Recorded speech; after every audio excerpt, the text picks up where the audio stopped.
Selam arkadaşlar, kanalımıza hoş geldiniz.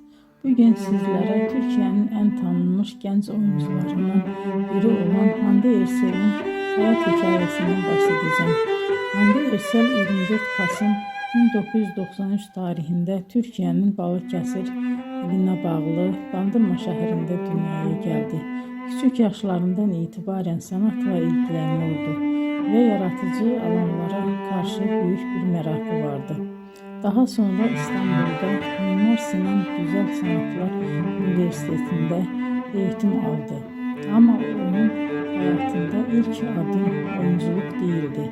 Hande Erçel kariyerine modellik yaparak başladı. Genç yaşta katıldığı güzellik yarışmaları sayesinde dikkat çekti ve kısa bir süre televizyon dünyasının kapıları ona açıldı.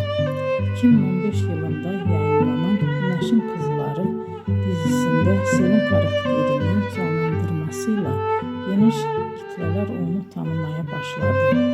Bu rol onun kariyerinde önemli bir dönüm noktası oldu. Ardından birçok başarılı projede yer aldı. Bugün Hande Erçel sadece Türkiye'de değil,